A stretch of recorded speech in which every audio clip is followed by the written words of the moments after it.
Welcome to Gutter Trash, episode 186, Batman Death by Design. My name is Aaron. I am Jason. How's it going? Excellent. Really? Yeah. Oh, Sure. okay. Yeah. I'm shocked. Yeah. Yeah? Why? I don't know. Mostly because I'm exhausted. That's why. Yeah. Yeah. Well, you just got off work a little bit ago. Like 4 hours ago. Yeah. Yeah. So why are you exhausted? We had a long weekend. Oh, yeah. Yeah. More on that later. Yeah. Yeah. Yeah. Whatever. So let's do this. Let's talk about this book here. This here book. This here Batman book. This is a Batman book. Yeah. This is one of those rare Batman books that was not a bunch of single issues. Right. This was a book. An OGN, if you will. Oh, yeah. Yeah. I don't know that that's so rare. Well, seems like it for Batman. No, I don't think so. Really? Yeah. When's the I would last time?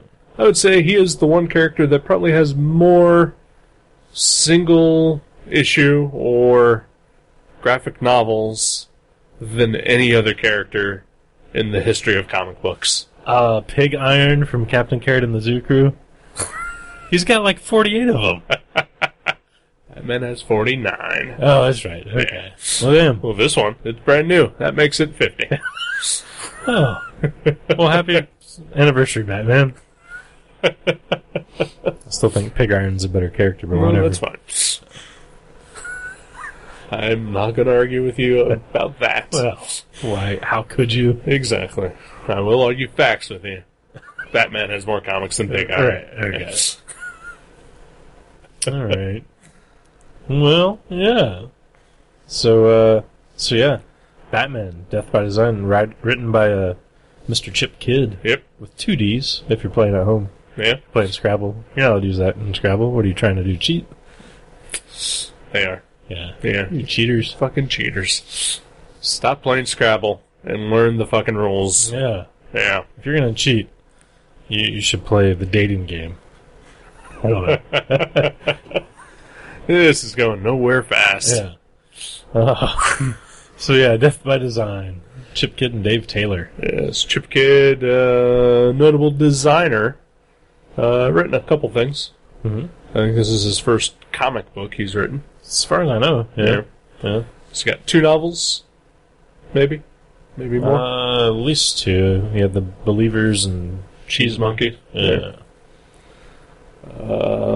He did the Jurassic Park logo that we all know so well. Right. Yeah, he's designed quite a bit of stuff that is memorable. Mm-hmm. And quite a bit of stuff that might not be so memorable. Right. Yeah. Oh, I think wasn't it him that designed the trade dress for the Final Crisis miniseries? Oh yeah, the big red stripes on both sides. Yeah.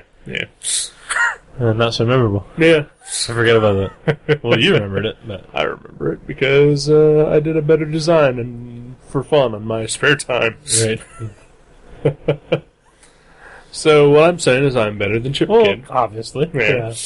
I loved your Jurassic Park logo. That was just it was just the toilet with a bloody spot next to it, Right. where the guy was eating. Yep. I thought That's all you need. it spoiled a little bit, though. Right. Like if you see that right before the movie.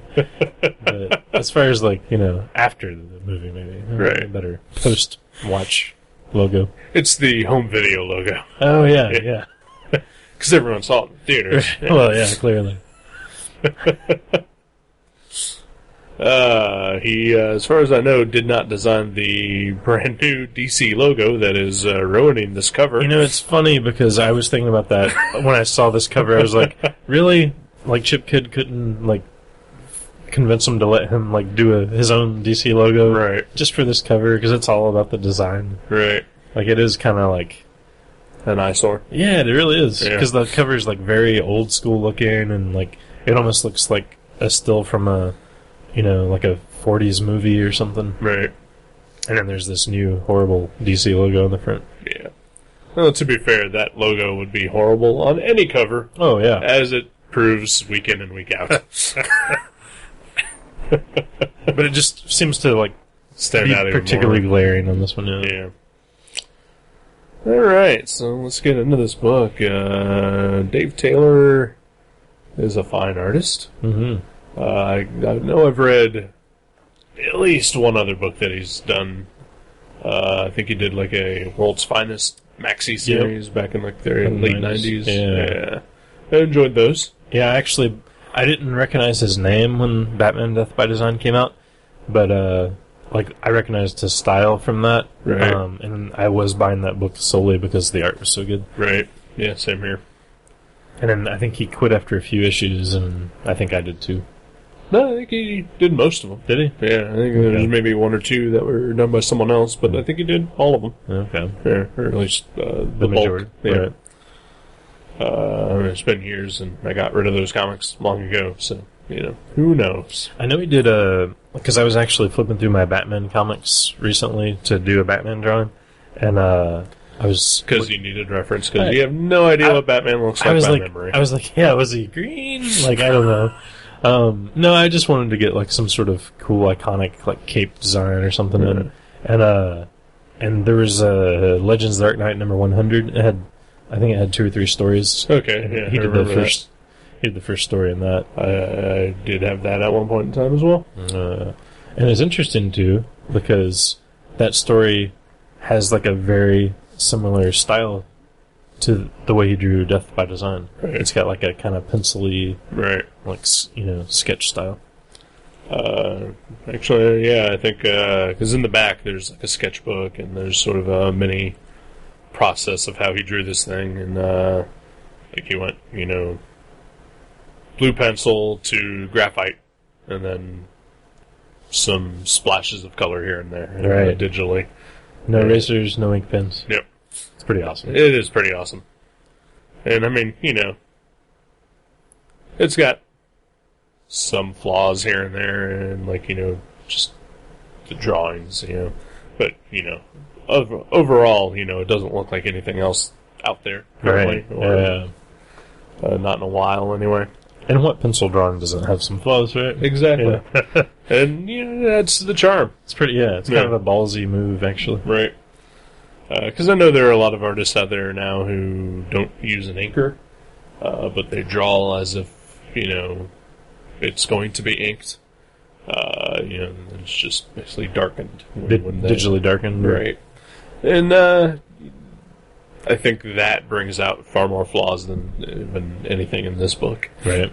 I think, unless you can pull off a look like this, like with the subtle shading and just that soft look to it, that real atmosphere to the right, like if it ties in the atmosphere to the story, which right, this one does. But for the most part, it's just everybody is just drawing as if it's going to be like a regular comic, and it just isn't inked. Right. I think that brings out a lot more of the flaws in that art, because I think I think most people need a good inker. Like I said, unless you're gonna do this rendery, like almost, I don't know, it just reminds me of art school a lot. Right. Just doing a lot of pencil shaded, drawings, right, life drawings and stuff like that. Well, yeah, I mean, it's definitely a stylistic choice, and right, that's not something that would work for just any story. You have to kind of like this one has a lot of design elements to the story, right? And when you think of designing something, you start with a pencil, right? So yeah, I think it ties in nicely. Yeah. Yeah. Good job, Dave Taylor. Good job, Dave Taylor. I think he's one of those guys that he doesn't do a ton, but something that if I see that he's done something, I'll keep an eye out. Yeah. Yeah.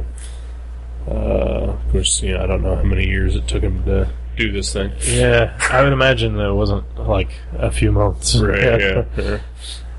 I mean, because I know David Mazzucchelli, took years to do Asterios Polyp, and that's almost even simple looking compared to this. Right. Yeah. Yeah. Yet another fantastically moody Batman artist. Yeah. Oh yeah. Year one. Yeah. So that concludes the things I liked about this book. Oh. Let me guess. You did not like the story. Not particularly. Really? I thought it was weak. Just weak and just kind of messy. Yeah. Yeah, just sort of just sloppily put together, just poorly paced. The characters were just sort of one-dimensional.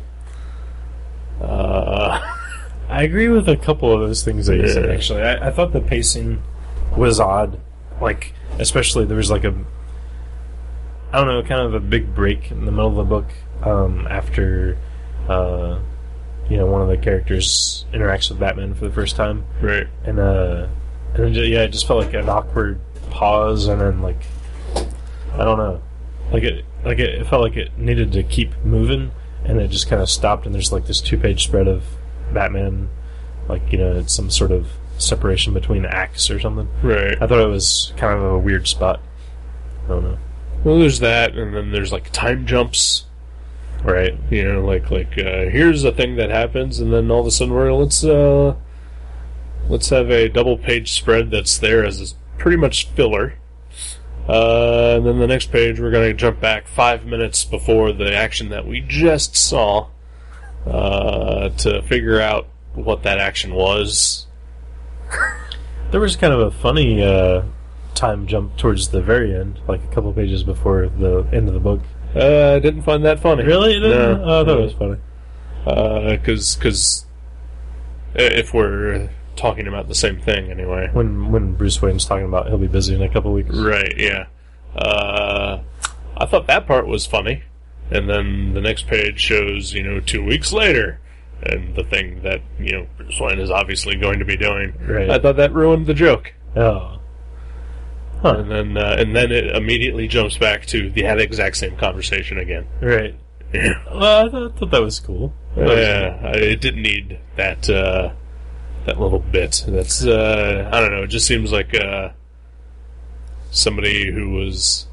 It seemed like Chip Kid had this joke, like he clearly intended it to be humorous moments, right? But then was afraid that it wasn't, and so he was like, "Well, we really got to hammer this home now." Make it a home run, right? Yeah, okay, I can see that. I still think it was alright. Yeah. I can see what you're saying.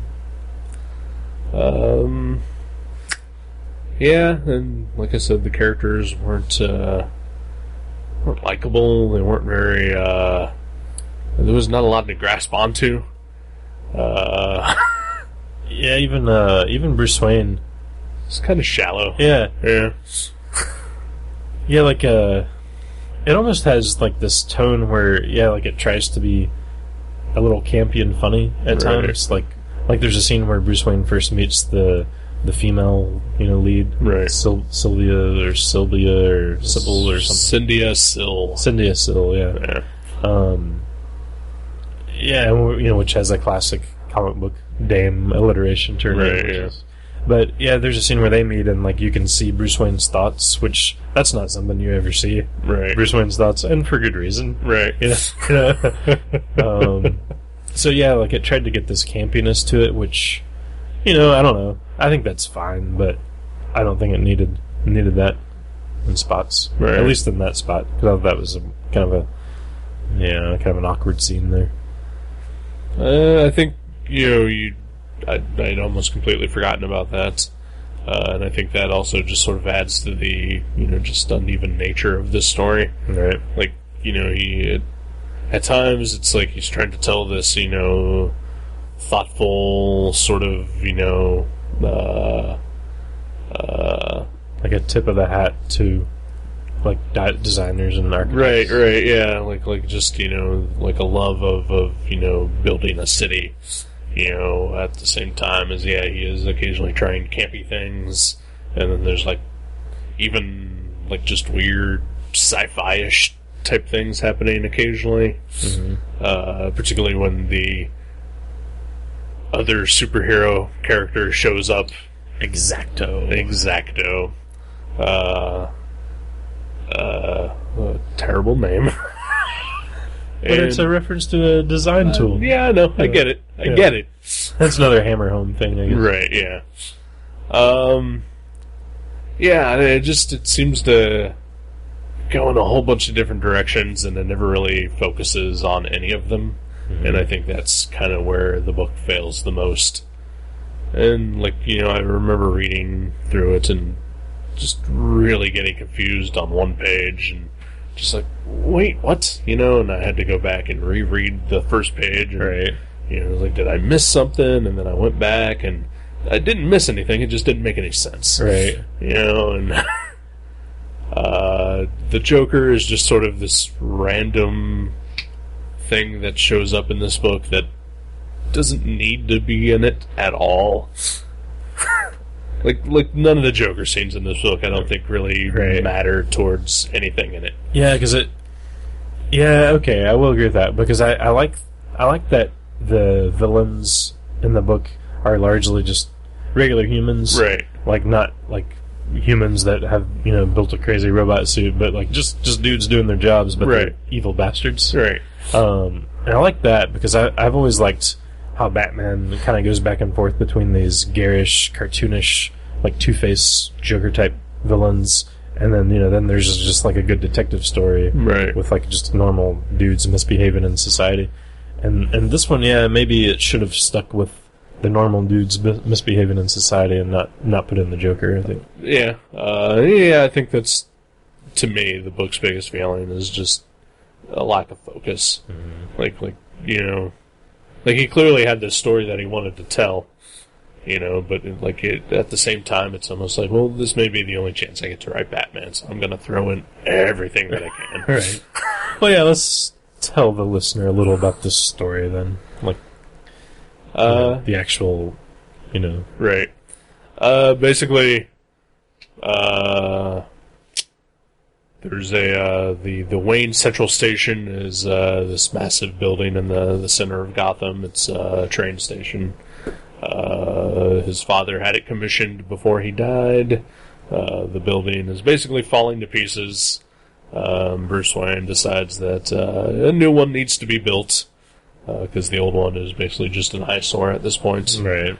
And there's a group of people who want to keep it around as a landmark, including Sylvia Syl, or whatever her name is. Yeah, Sybil Shepherd. Yeah. And then basically, and then like a massive accident happens when Bruce Wayne is announcing this. And it turns out that these are all kind of interconnected, that people want Bruce Wayne out of the way, and they want to... They have their own plans for the Wayne Central Station. Their naughty little agendas. Yes. And then at the same time, there's a bunch of talk about architecture and art and design, and there's a crazy Belgian architect who does stupid things. Do you think it's like Chip Kidd? He's got this obvious love of design because, he's a designer. Right. And you think he's just trying to, like, kind of impart that on people who have no, knowledge or background in design? You're like, hey, look, isn't this neat? Right. Is that basically what this is, you think? Some of it, like very little of it, but I think, I think what I said just a moment ago was probably closer to it. I think he just really, obviously his appreciation of architecture comes through. Right. And there is a little bit of a sort of a lesson to be learned in it. Yeah, I mean, that's kind of cool. Right. And that's fine, and it's interesting. I just think that with everything else that he tried to throw in, because, he just clearly also loves Batman. Right. Yeah. He's done like 5 coffee table books about Batman in the past with other people. I know he did the manga Batman design in that book and everything. I think he did one that was dedicated just to the Batman animated series, and okay. I think he's done a couple. I just think that he was just too scattered in his storytelling. Mm-hmm.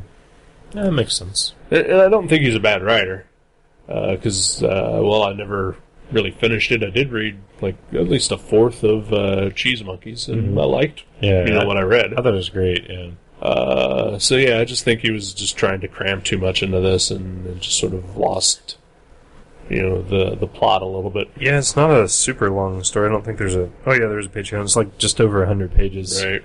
So it's, like reading 3 comics, and maybe it should have been 6 if he was going to do all that stuff. Right. Or he should have just left some of that stuff out. I think he should have just excised some of that stuff. He should have used his X-Acto knife. Yeah. And also, a lot of it is obvious. Like, the identity of X-Acto. Right.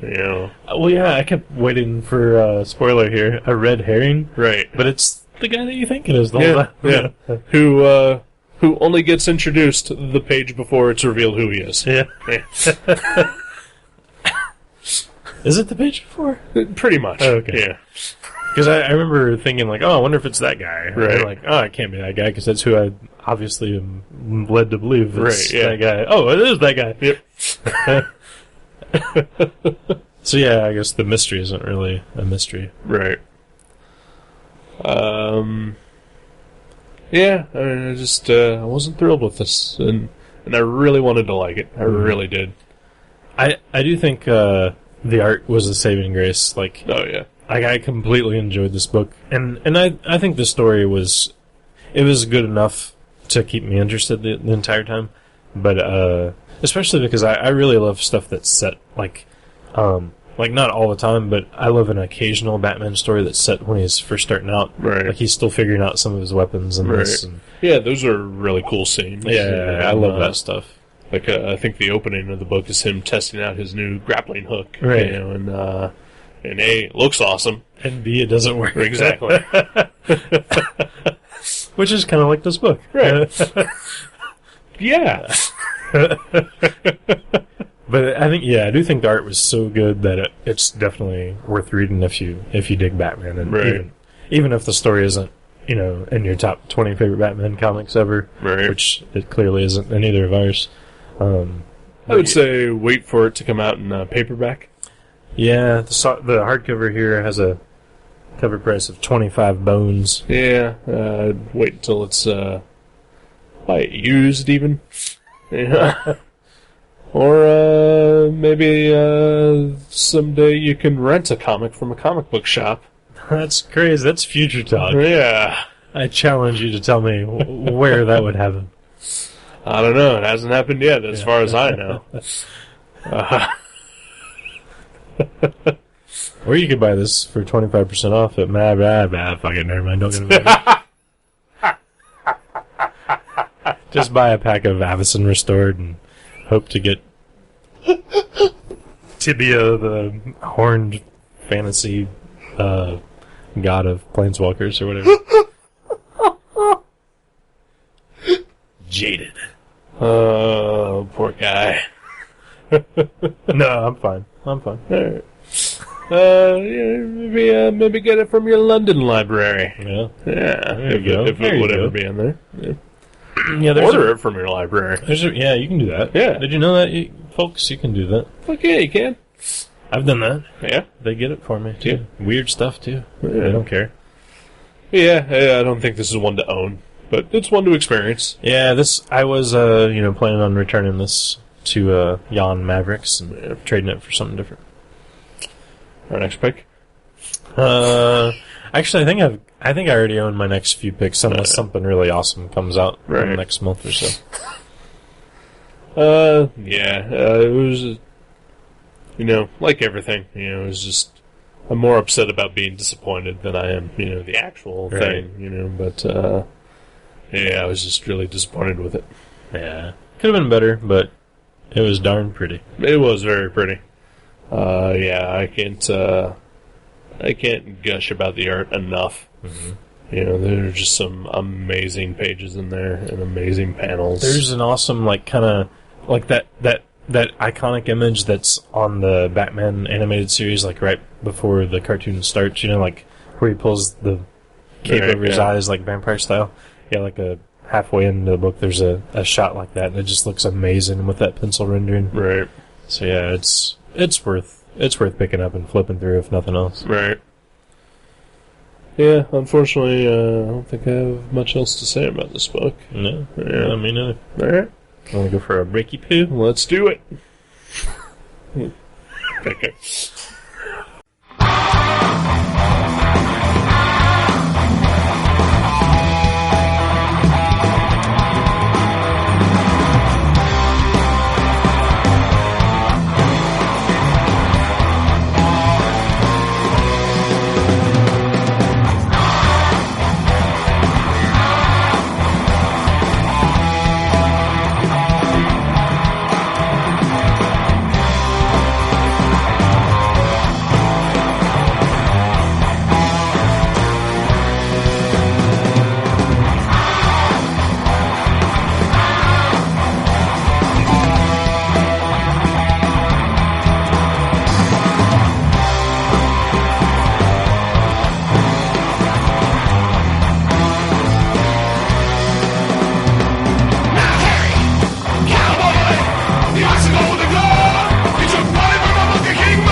Hi, and welcome back to our show.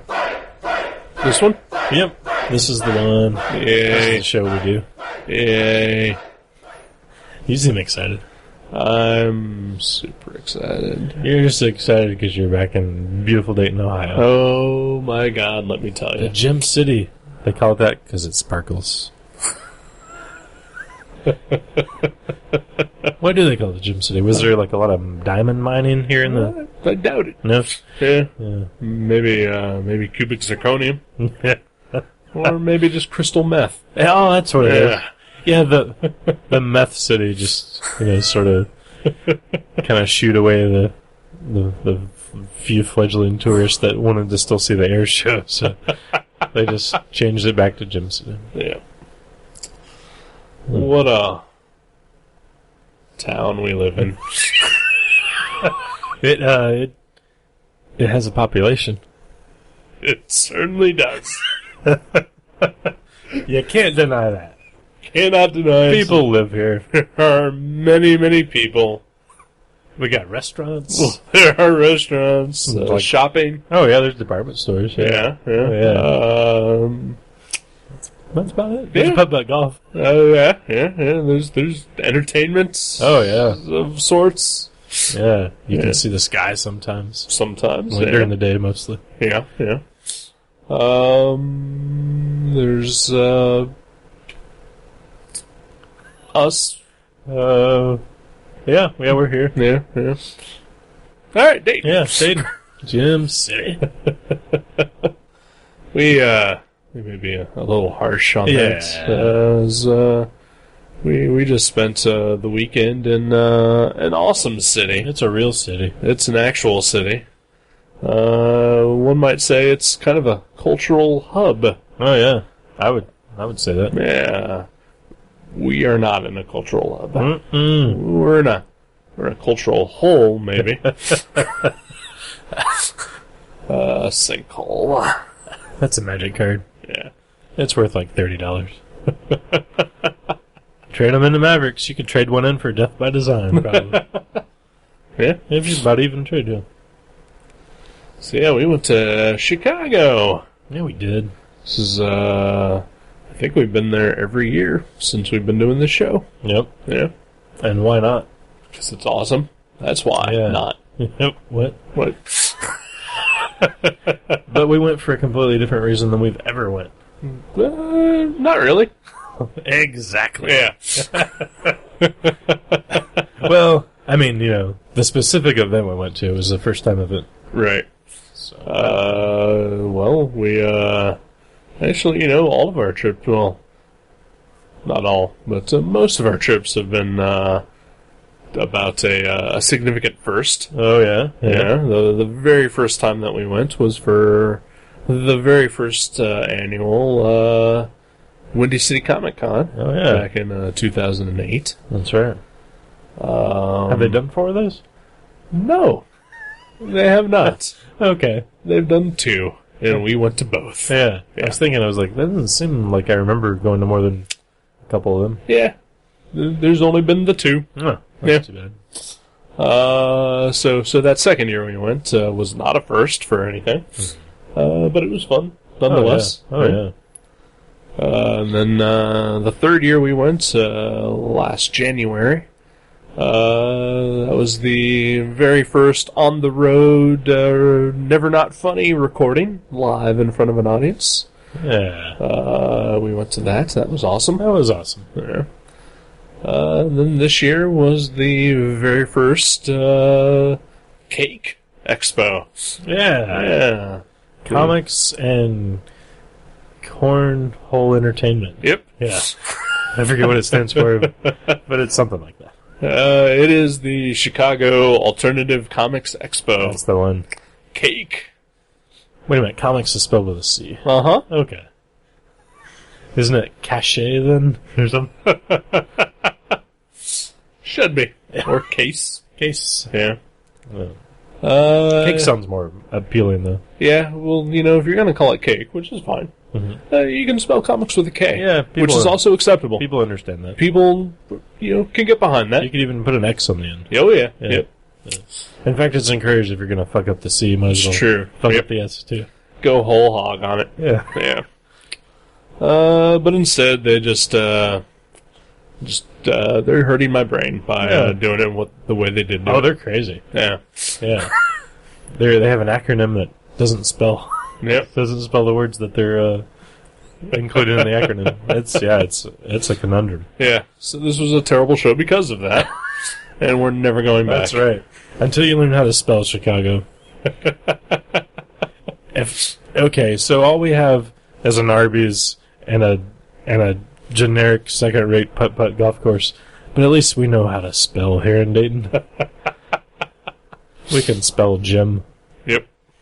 Jem. It's outrageous. Truly, truly, truly outrageous.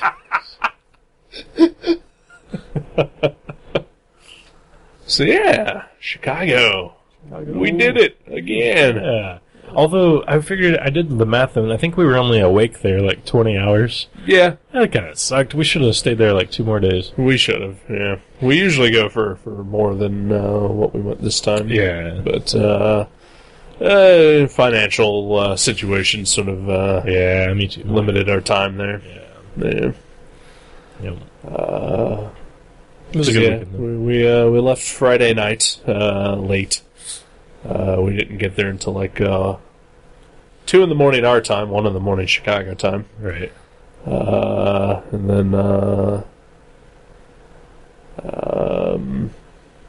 we left early Sunday, so we really only had Saturday there. Well, yeah, part of the thing, other than the financial, was celebratory reasons, because my mom's birthday was Friday, and Right. and Father's Day was Sunday, right. so we kind of needed to be in Dayton for part of Friday and part of Sunday. We're loyal to our We families. love the family. Yeah. Yeah.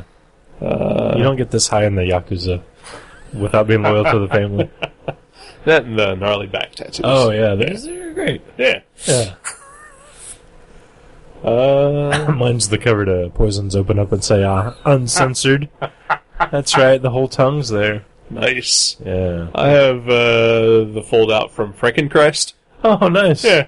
Wow. Is that a Winston Smith collage, or what is it? No, it's the H.R. Geiger Oh, penis is going into assholes. Yeah. Yeah. Oh, wow, I forgot about that. Yeah.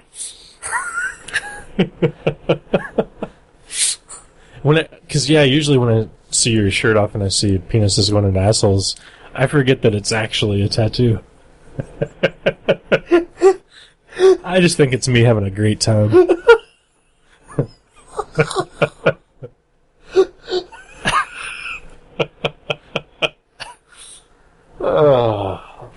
Speaking of that, Yeah. we were in Chicago. Yeah, we were. I had a good time. I did too. I mean, yeah, wish we could have spent more time there. I think that's the only thing. Everything was a little abbreviated. Yeah, and so that is why I'm exhausted. Mm-hmm. Just because we tried to cram in as much as we could in as little time possible. Right. And, 12 hours of driving, kind of took it out of me. Right. Yeah, you're a trooper. You did every mile. Yeah. And then, of course, I had to... This is my week to drive to work, so, I'm not out of the car yet. Right, you're driving to Cincinnati and back here. Yeah. Which I will say, the hour drive to and from, this morning and this evening, it really didn't feel so bad, Right, compared to the 6. Seemed a little easier. Yeah. Well, we went to Cake. Yeah. That's Columbia College on Wabash Avenue Street, something. I don't know. A very hip section, apparently. Yeah, well, There's it's a a lot of- college, right. so, it's all 20-year-olds, and they're all art students, and Right. so they're all kind of douchebags and hipsters. Aw. Or both at the same I time. would just say hip. That's the word I was looking for. I would say douchey hipsters.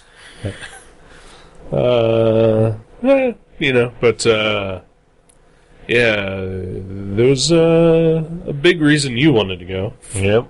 Uh, One of my pals was there. Yeah. But it was a pal pal I'd never met. Exactly. How does that happen? I don't know. I don't understand things. Well, I know, I hear tell that a lot of people in this day and age have internet friends, like on Facebook and whatnot, Right. that they don't actually know. Right. I've got a few. Yeah. Yeah. I've never been on Facebook ever. Right. Never been on MySpace.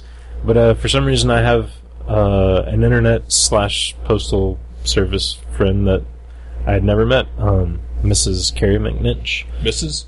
Yeah, Miss Carrie McNinch. Did I say Mrs.? You said Mrs. Miss Carrie McNinch. Yeah, okay. That's better. But yeah, we've been trading comics through the mail and just emailing each other for I don't know, I'd say 8 years probably. Nice. And once a month at least. And I'd never ever met her before, so it was really super cool to shake her hand and get her to autograph something for me in person. Yeah. She came out to the show. This was her first trip to Chicago ever? First trip to Chicago, second trip to the Midwest. Yeah. She's from L.A. Mm-hmm. Yeah. Or she lives there. I think she's from there too, Okay. Yeah. So she does a comic called You Don't Get There From Here. Right. And she used to do a book called The Assassin and the Whiner, and they're both great, autobio mini comics. If you haven't checked them out, I think, seriously, not just because, I'm pseudo friends with her, but it's the best diary comic I've ever read. And, I do one. So, Right. And clearly mine's the second best. Right, of course. Yeah, so, but yeah, it's awesome. And it was really cool to meet her. Yeah. So that was my main reason for wanting to go. I was excited to see you guys meet for the first time, because for as long as we've been friends, you've been talking about this pen pal of yours and talking up her comic and whatever. So Yeah. it was super awesome. She did a story in your Veggie Dog Saturn special, Yeah. which was pretty awesome. The Pez story, Yeah, for those at home. and she never did her Fantastic Four page, did she? Not yet. But she's going to. Yeah. You didn't ask her about that. Well, we talked about it before I okay. before I Alright. went up there. She said she was finishing up the comic that was actually released at Cake, Okay. which was really good. I read it last night. It was really good. It was like an anthology, and she did a big, one of the longest stories she's ever done Yeah. was in there. But yeah, she said she's going to do it this summer. Cool. She's got a little bit of a break. Awesome. So Well, yeah, that was cool. Yeah. So was that worth the trip up there? oh heck yeah. Yeah. But I mean, We did other stuff. there was too. other cool stuff. Yeah. Saw Kurt. Yeah, I don't know who that is, but we saw Jeffrey Brown. Yeah. Jeffrey Brown. He's awesome. I'm not gonna say anything, but you did buy a piece of original art from him, I which did. was fucking amazing looking. Yeah. Yeah. You talked to him for about 15 minutes or so too. That was Yeah. kind of cool. Yeah. He's probably my favorite living cartoonist. Really? I would say. Wow, that's high praise indeed. Yeah. Yeah, if Jack Kirby and Will Eisner were alive, he would Right. be number 3. What about Bill King? He's not alive either. Right. Oh, okay. So you're saying if he was alive? Right. Oh. I do like Bill Kane. Hank Ketchum? I like Hank Ketchum. Jim Davis. Jim Davis, no. In fact, if you'd like to kill Jim Davis to make him in that category of dead cartoonist, go ahead and do that, and then he still won't be among my favorite dead cartoonists. Awesome. One more. I got nothing. Gary Larson. Oh, I love Gary Larson. Awesome. He's actually no longer a cartoonist. That's true. He's retired. Yeah. Yeah. And then, so you got to talk to Jeffrey Brown for a while. We both talked to Nate Powell for a very quick second. I love his color artwork. Yeah, that was pretty awesome. He drew the latest issue of Sweet Tooth, and Right. the original art, which I didn't realize was in color. He hand colored the original pages, Right. and they were They were on sale for, I don't know, $200 or $300 each, and something like that. totally worth it. But Oh, yeah. I didn't have that much money on them. Yeah. But wow, they were beautiful. It was pretty great. And, once again, I don't know if he's just the nicest guy on the face of the earth or if he just has a really good memory, but he saw us both and he was just like, hey! Yeah. I'm wondering if he does that when he just walks down the street to everybody that passes him. Right. Hey, you! They're like, I've never seen you before. He's like, oh, sorry. Hey! No, I think maybe he does have a good memory. Because I think he mentioned something about, like, one of the times that he said hey to me at some show, I think he mentioned something about the Fantastic Four project before I did. So, nice. like, I think he does. He's one of those people that just remembers, maybe he doesn't smoke a lot of weed, which is great. Could be. Yeah. Good for him. Or drink, or, Right, yeah, he doesn't abuse his body. It's a temple. Yeah. It's a skinny little hyperactive temple that makes amazing artwork. As we saw on Breaking Bad this past season. Yeah. We forgot to ask him about that. Yeah. Has anybody watched Breaking Bad? Because Nate Powell, his doppelganger, is in the new season. It's amazing. A couple episodes. Yeah. He's partying at Jesse's house, so look for him. There was you made a friend, a Liefeld friend. Oh, yeah. JP or JD, he had initials, was his name. Yeah.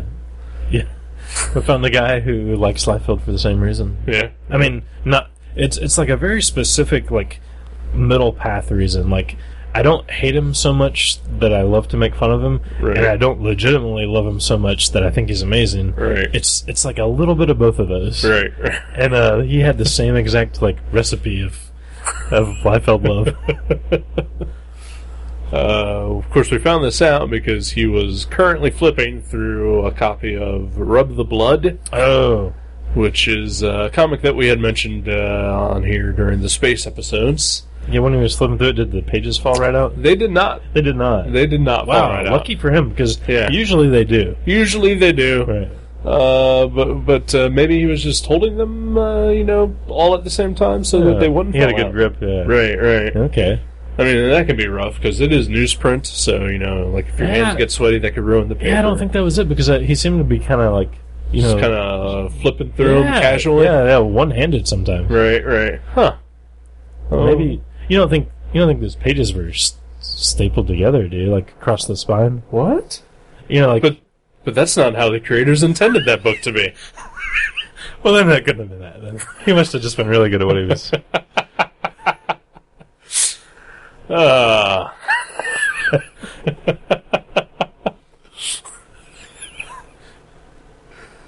No, they were stapled, guys. Yeah, they were fucking stapled. Yeah, if you made that book and you don't know how it was stapled, you might want to contact whoever was selling it at Cake, because you can't let a travesty like that stand. Your book was held together in such a way that the You purchaser couldn't lose a page. Right. The purchaser had no choice other than to retain every page. I think I saw it for sale at least 2 different tables, and they were all stapled. They were all stapled. Yeah. Huh. Yeah. Someone is ruining your art. Maybe the second printings are stapled. Oh, yeah. Because you know how there's always The like, variant. Right, yeah. And, the second printing is like in gold ink. Yeah, right. This one just has staples. Right. Right. Gold staples? Silver staples. Silver staples. Ooh, nice. Alliteration. Silver staples. Did you talk to anyone else? I know we kind of made the rounds a little bit. Yeah, actually, I met Gabrielle Bell, which I've been a fan of hers for years and years, and it was really strange because she doesn't really speak. Like, I know she can speak because she said, like, 1 or 2 things, but not like hello or thank you or, like... Was it, what do you want? No. No, I mean, she was polite. Get the fuck out? No. She was polite. She seemed odd, and We're odd. well, yeah, most people exhibiting there, I'm sure, were odd. Most everyone who was in that room was odd. And I'm not even coming close to talking about the dude dressed up like a lady. Was it Steven Tyler? No. He just looks like a lady. Yeah. This guy did not look like a lady at all. No. But yeah, I met Gabriel Bell. That was cool. Yeah, that was about it. Yeah. Really. Said hi to a couple people I'd already seen before. Right. Yeah, I know you ran into a couple people you bought stuff at, like TCAF and Space. Yeah. And then, that was it. We went home. Yeah. No, we get to hang out with our buddy Kurt. Curtains! That's right. Past textual guest on the show. That's right.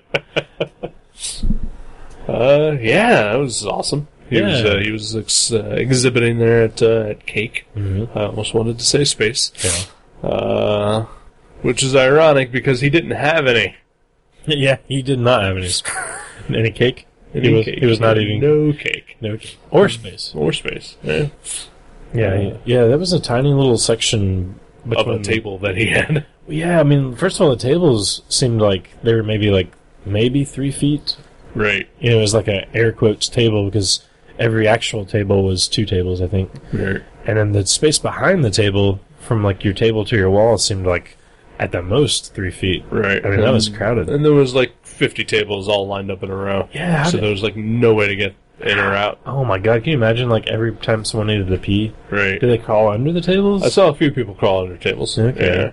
But that's inconvenient. Yes, it is. Yeah. Yeah. What if you brought so much stuff because you expect to sell a lot of stuff? Right. That under your table is packed. Right. Do you have to crawl under your neighbor's table? Maybe. Your neighbor's table? Maybe you're just fucked. Yeah. Maybe you just jump out the window and fall to your death. Oh, okay. I did see a few of those. So we were on the 8th floor. Yeah. Oh, yeah. Funny story about that. Is it so much funny as it is just sad? It's mostly sad. It's mostly sad. I'm a little claustrophobic. Right. I don't like the elevators. Never have. Not since I was a kid. And we got to the show, and we walk into the lobby, and it says, there's different things going on. It's a big building. And, Right. and there's one sign that points up to the elevators, and it says, Cake, 8th floor. Yep. And, I was like, at first, like, the first thing I thought was like, well, that sucks, but whatever. And then I saw how tiny the elevators were. Right. They were small. They were pretty tiny, yeah. And that freaked me out even more. Yeah. So I said, I'll meet you up there. Yeah. I tried to convince you. And we would have been the only 2 people in the elevator. Right. Like no one else was going up. Right. But, no, you pussed out. You pussed out. No, I think I cocked up. I cocked in. That's what I did. I went for it. I went up 8 flights of stairs with a backpack full of zines and mini comics. And when I got to the 6th floor, I was winded. When you eventually came up, and Kurt and I had been talking for like 10 minutes at that point, you were a sweaty son of a bitch. I bet I was. Yeah. Well, yeah, because every flight was like 22 stairs. I was counting them like eventually you start counting them, and right. You're like 1, 2, and then like it was 22, and then like when you get to the top of those stairs, it's not like you just immediately step on to the landing and then right onto the next flight. Right. It was like a half circle that went around the half of the radius of the building, and then you go up to the next flight of stairs. So there's a bit of walking involved too. But yeah, I get up to the 8th floor, and the door is locked that goes into the convention, and I can hear, obviously on the other side, there's like a lot of hustle and bustle and people. I'm like, oh, well, duh, it's the convention. Right. So I start knocking on the door, and nobody answers, and then I wait and I knock some more, and nobody answers. So I was like, well, this sucks. So I went back down to the 7th floor, and I was like, I'll find, the other stairwell that goes up. There was no other stairwell that went up. So I had to end up taking the elevator one floor. Which, were you okay? I was okay. It didn't last too long. Yeah. I was seriously, I was a little nervous. I get nervous in elevators. As soon as the door's shut, it doesn't take, a full 30 seconds. It takes, the door's shutting, and I start getting nervous. Then when we left, I gave you a head start, and Right. So I was waiting for the elevator because I don't walk. But I'm a gigantic dude, and the elevators were tiny. Yeah, they were tiny. But like there was like 7 people that got into one elevator, and I was just like, I'll take the next one. Right. Yeah. And so like the door was open and everybody was just staring at me, and I was just like, I'm not going in there. So the door closed, and like I hit the button for like the next one, and these 2 girls got into it before I did, and I was just like, I can, right? So like I said, hey, is there a room in there for me? And they're like, yeah. And so I jumped in. So there were 3 of us in there, and like elevator etiquette, you shove yourself into the corner as much as you can, right? Or in my case, into a ball, right? Yeah, in the fetal position, right? But yeah, even with like these 2 tiny girls and me, it was still way more cramped than even I was comfortable with. Right. Yeah. But Did anybody else get on the 7 floors? 3 of us. Yeah. Oh, that's good. Yeah. I don't like that. It's like the elevators at our friend Matt Brassfeld's apartment. It's so tiny. I've never been there. Yeah. I've never been invited. I go every weekend. Mm. Oh, that's weird. When I leave here on Saturday, Right. just go over there and party. Yeah. It's worth it. Even the tiny little elevator ride, it's worth it for all the awesome festivities that take place. Yeah, we got to hang out with Kurtrick Q. Dins. Yeah. I didn't realize that was his full name. Oh, yeah. Yeah. We went out for a little pizza pie. Yeah, yeah. Well, we did some other stuff before then. Did we? Yeah. Yeah, we hung out with Kurt, at the show for a little while. Right. It was so cramped and everything that, we didn't want to block him from potential sales. Right. We kind of got the lay of the land. We really didn't have much to do or see there. Right. I mean, it was space, but worse. Right. Yeah. I love space because it's so close to here, and Right. there's so many people that I do see every year that I love. But I actually saw more stuff that I was interested in at this show, but I was consciously trying to spend less money. Right. But yeah, there was a lot of neat looking stuff here. Right.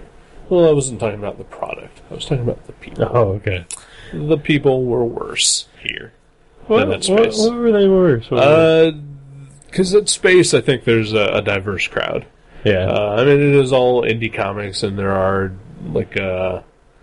there is a There's 18 kinds of weirdos. there's 18 kinds of weirdos. But there is the subsection of just hipster douchebags. But there's also guys who have been doing it for like 20 years, and Right. it's just the kind of thing that they Right. do and they want to do, and they keep Like doing Steve it. Peters and Yeah. Bob Corby. And Right. This Kurt was probably the oldest person there. By 20 years. Right. And he's not that much older than us, I think. I thought Late he was, 30s? I thought he was about our age. Yeah. Yeah. Well, I mean, he's married and has 2 kids. Clearly, that's a grown-up, right? I know 17-years-olds that are married and have kids, or at least have kids. They're more grown-up than us. Yeah, well, that's true. Yeah, I'm not sure how old Kurt is, but I just always assumed he was older than us. Right. Just it was all college-age kids, with, I think, the exception of, like, Carrie and Jeffrey Brown and Nate Powell. I think everyone else there was, 20. Right. And, they all just have that sort of hipstery way about them and just really pretentious. And there was a shit ton of horrible tattoos and people wearing stupid clothing just for the sake of being, stupid. It was not good. It was not a crowd I ever want to be in again. Yeah, gotcha. And I make fun of space all the time, but, space does have a lot more going for it, I think, than Cake did, as far as a wider variety of things. It was definitely more of an artsy crowd. Yeah. I mean, it was like that section of space where, like there's always like a section where like just the really crazy visual comics that Right. maybe aren't so linear or narrative. Right. There was a lot of that sort of vibe. I'm guessing there was more of that than anything else. Right. Yeah.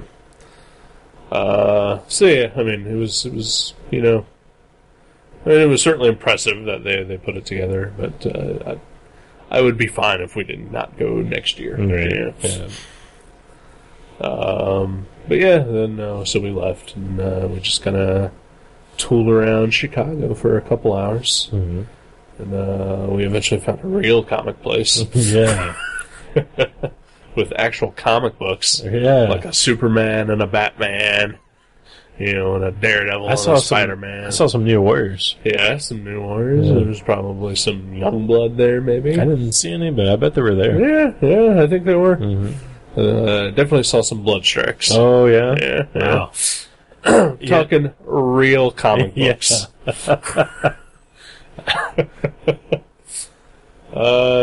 It was a little frustrating. We were just kind of driving around and we had no idea what to do, and we had a couple hours to kill. And eventually I just got frustrated and made a command decision that we were going to head to this comic shop called Challengers. We'd been there the last time we went. Did we go there twice before? Or just once? Just the once before. Was it? Okay. You know, we've been to Chicago Comics a couple times, Mm-hmm. but we've only been to Challengers once. Last year, Mike Norton was having a signing there, so I kind of wanted to do that, and just look around the place because Yeah. I'd heard a lot about it, like on different podcasts. It's a cool little shop, Mm-hmm. so decided let's go there, see what's going on, and there wasn't anything going on. But they do have an art gallery right Yeah, next door to the store. That was going on, That was going on. Full of Matt Kent original art. which was amazing. It was pretty awesome. Yeah. It's his new book called Mind Management from Dark Horse. Mm-hmm. And it was like, I think all the original pages from the first issue and a couple pages from the second issue. I think it was all of both. All of both? I think it was both. Okay. But the first issue had only just come out. Yeah. But yeah, he's got it all there. It's all hand-colored. And it looks stupendous. It's pretty amazing. Yeah, I'm so impressed with like the Nate Powell stuff and then this stuff. Right. Like, it really makes me want to try some color after seeing both of those. Right. Yeah, I kind of got a little inspired myself doing that. Yeah, I mean, it was just great. And I don't know too much about Matt Kent, and I mean, I don't think I've actually read anything of his that I'm aware of. Oh, really? Yeah, but Okay. it was impressive to look at. Yeah. I bought the first issue that was there. It was autographed, Yeah. pre-autographed, I should say. Came with a pencil. It did come with a pencil. That's pretty awesome. Yeah, What comic comes with a pencil? none other that I can think of. Yeah. Yeah.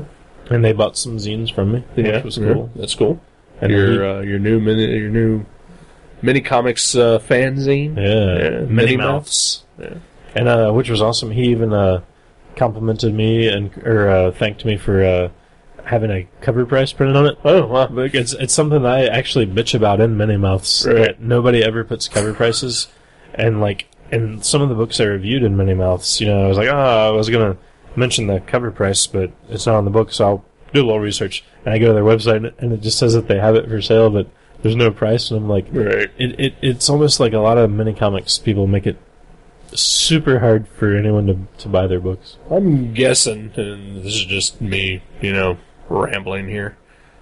I'm gonna guess it's because they're making the comic. They all they want to do is they want to put that comic out, Right. and they also have no idea how much it's going to cost them. Exactly. And so then they have no idea how much to sell it for. Well, the first 3 issues of Veggie Saturn, I didn't have a cover price on for that very reason, because Right. they were different sizes, and I printed them at different places. right.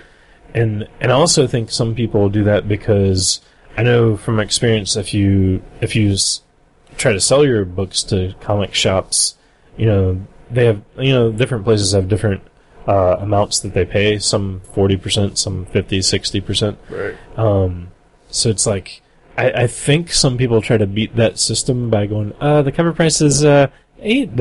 Yeah, Right. that's the ticket. So then they still get their $3 or $4 out of it. Right. Even though because like sometimes you'll be at a convention and a cover price is printed clearly on the book, but when you go to buy it, they're like, it's only $4 or $5, even though the cover price says $7 or something. Because I think that happens a lot with small press too, where people are trying to, not sell it for too less. Right. But it does bug me when it's not printed on the cover. Anyway, tangent. Sorry. Yeah, it's fun. Just kind of hung out there for a little while and bought some comics. Yeah. Then we headed back to our hotel and played the waiting game. No, we had made plans to hang out with Kurtrick.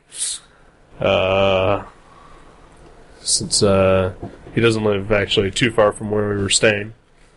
But yeah, whenever he got done with the show, he was gonna come and hang out with us, and we all went and had pizza. Yeah, Chicago pizza, stuffed, awesome pizza. Kurt is probably still eating pizza right now. Oh yeah, he is. Yeah. That piggy bastard went home with like 4 pizzas. I couldn't believe it was a little embarrassing. Yeah. He ordered 4 pizzas, and he ate like half of 3 of them. Right. And then they had to box them all up and take them home. Yep. We shouldn't hang out with him ever again, right? I think it lowers our standing in society. Right. By being seen with such a glutton. Right, yeah. I mean, I'm a big fat dude, but that was insane. Yeah. Yeah. Yeah. But that was fun. Yeah, for the most part. Yeah. It was a good time. I did eat the first piece of sausage I've eaten in 17 years there. On accident when I bit into my eggplant, spinach, onion, mushroom pizza and got a big chunk of sausage. Oh, yeah. And I can honestly say it was not tasty. It wasn't like something my brain was like, dear God, it's been too long. It actually tasted gross. Right. Like, because I thought it was a mushroom, and I was like, ugh, this mushroom tastes horrible. And then I started picking it apart, and then you looked at it, and you're like, it's meat.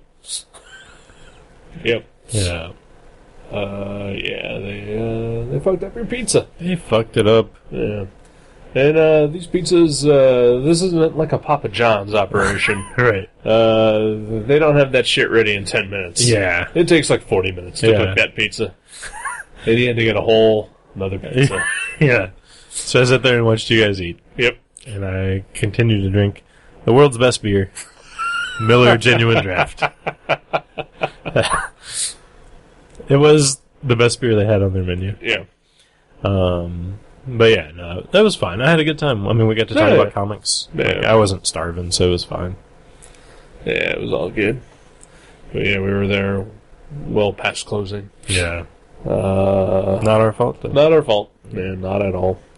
Probably still tipped that lady way too much. Yeah. Yeah. Well, she seemed good. Yeah, but She said it was her first day, and I'm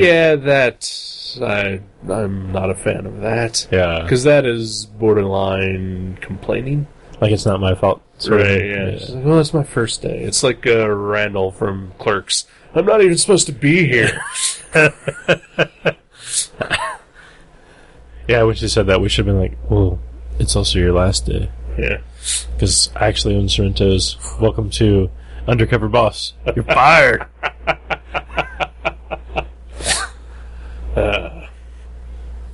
Yeah, and then Kurt got us some gifts. Aww. Yeah, that was awesome. He's like a heavy metal Santa Claus. He is. He really is. Yeah. I mean, yeah, he distributed war comics and vampire porn. Yeah. So just like that, any heavy metal Santa Claus would. Yeah. Yeah.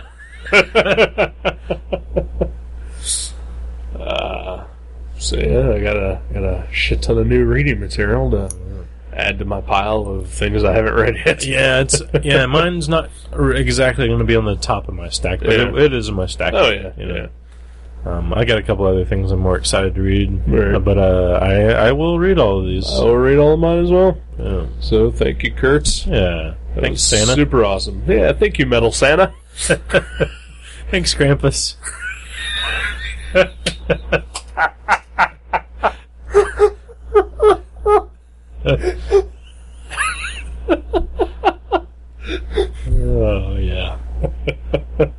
Yeah, good times. Good times indeed. Like we've said twice already, I believe I'll say it a third time because, that's what we do here.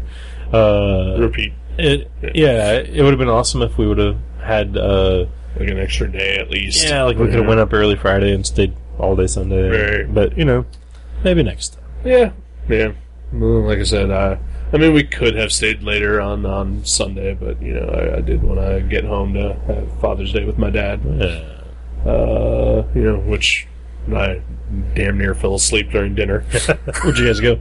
La Rosa's. Okay.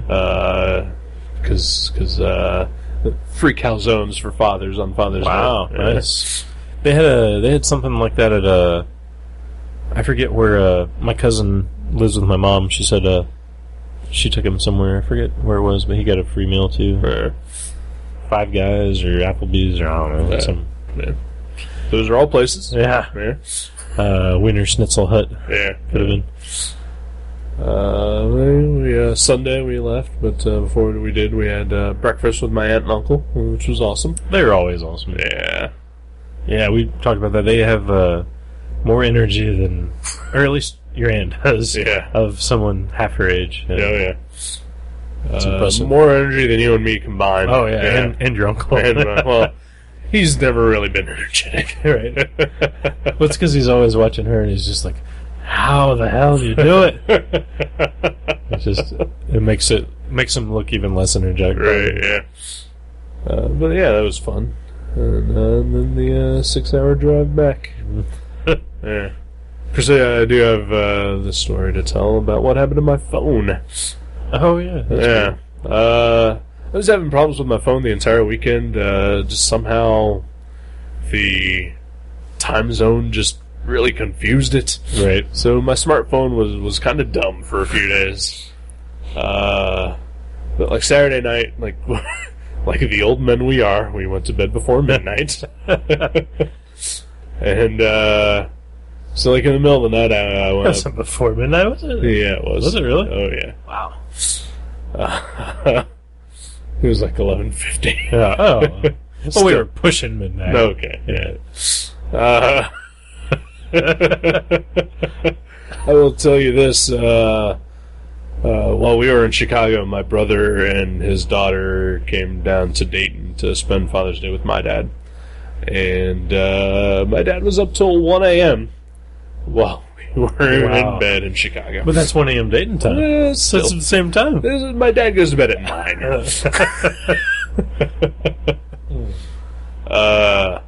So I got up to go to the bathroom, and I came back to bed, and we didn't have a clock in the room, so I just was curious to see what time it was, and so I turned on my phone, and it said it was 9:30 p.m., and so I knew something was horribly awry. And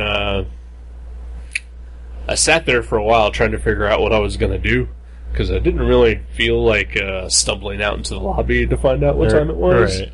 But at the same time, I didn't want to wake you up to grab your phone so I could figure out what time it was. Oh, that's nice. I didn't even think about that. Yeah. And so I just decided to suck it up, and I went out to the lobby. And at least the girl on the night shift was like Czechoslovakian or Polish or something. Right. English, not her first language. So I go stumbling out to the lobby, and I don't have my glasses on, and I'm half asleep. And all I want to do is just look at the clock and get the right time on my phone. So and the clock is like right there at the front desk. So I go there, and she's like, "Can I help you?" And I was like, "My phone's something weird happened to it, and I'm just looking for the right time. The time is weird on it." She's like, "Oh, what's room number?" It's like, I'm just trying to get the right time on my phone because it went all weird. And she's like, "Well, sometimes clocks in the room, don't work right." So well, we don't have a clock in the room, so that's why I came out here to look at the time. "Well, what room number?" I was like, "Well, I'm just trying to get the right time on my phone." So I'm just, the clock, just program my phone. Well, room number. So just the clock, that's all I'm doing here. That's fine. You keep your secret. What? Yeah, you keep it a secret. You keep your room number. You keep it a secret. Well, I just clock. I understand. You just you want your room number kept secret. You keep your secret. You keep your secret. It's like, Strange. yeah. So it's like, well, I don't understand why you need my room number for anything. I just need the time. She's like, it's fine. You keep your secret. I was like, it's 1:44. I don't understand why you needed to know that. It's just like, oh, okay. It's 3:45 a.m. It was like a power struggle there. Yeah. It was like Germany invaded Poland. It was just like the standoff. Was there a standoff when Germany invaded Poland? Maybe. Yeah. There had to have been. Probably. Probably about as long as the one that you guys had. Because I think it was only 2:30 when I went out there. Right. That's crazy. Yeah. So that was annoying. And I slept through the whole thing. Yeah, you did. That's twice in a row we've been on a road trip where I've left the room in the middle of the night and you had no idea. Oh, man, you know those? You ever seen those houses? Like if you're just walking by, or you're visiting somebody and you see the sticker in the window that says "We have cats." You know, like in case of fire, make Right. sure to get the cat out.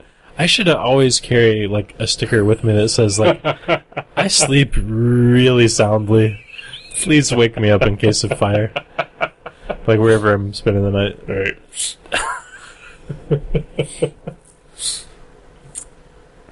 Yeah, good times, just, super truncated, so, Next time.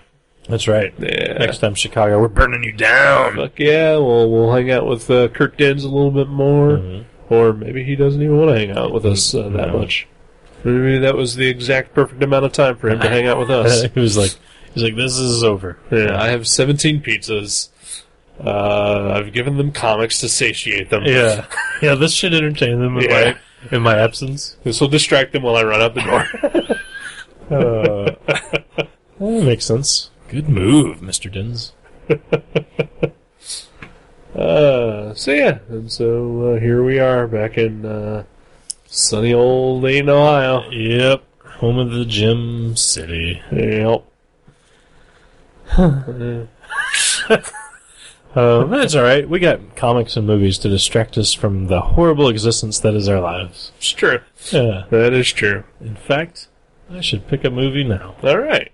Before we kill ourselves? So we have something to look forward to before. I saw you caressing the razor-sharp blade that's in your pants. It's pretty much always a constant with me. You were thinking about pulling it out, shanking me, and then doing yourself. Yep. So I should probably go ahead and choose a film. Alright. Distract me. Alright. Let's look at Michael Fassbender's penis. Okay. And then what movie? Shame! Okay. I didn't know that it had his penis, but someone told me that. Yeah. After I decided it was the movie I was going to pick. Well, I look forward to seeing his apparently massive cock. Oh, is it massive? Yeah. Wow. Yeah. So it's even something. It has to be, right? I mean, he's Michael Fassbender. He was Magneto, for Christ's sakes. Yeah, but he seems like one of those actors that bulks up and thins down per role. He doesn't always seem to have the same physique, so Right. So that's something. Maybe we can make a little side bet of like how big his cock will be. Right, yeah. But, I'm guessing, though, that, unless he's, like, massively obese, the size of his cock is not changing as he fluctuates in his Really? body shape, Really? I don't know. Because he's never been fat in anything. Right, He's right. always either just buff or less buff. Right. Yeah, like he's either fit or buff. Right. Yeah. I'm pretty sure his schlong is, the same massive size each time. Well, I look forward to seeing its girth. I'm guessing 9.5 by 2.5. And is it a radius or just a side to side? like girth. Okay. Yeah, All right. All right. Well, hopefully the camera angles are good enough that we can actually pinpoint Right. down to the inch there. Well, I do have a big enough TV to see things in actual life size. Oh, maybe you could pause it and we can hold our tiny little penises up to the screen. Right. And we can measure it that way. Yeah. Yeah. That makes sense. Yeah. Or we could use a ruler. Whatever. Yeah, either one. We'll see what happens. Yeah. Depends on how many drinks we have. So shame. Shame it is. Veto. Oh. I don't want to see anybody's dick. Oh. Well, if you don't watch the movie, you're going to have to look at mine. I guess we'll watch the movie. All right. I've already seen enough of it this weekend. That's us. Yeah. All right. I'm done. Yeah. Thanks for listening. Yeah. Goodbye.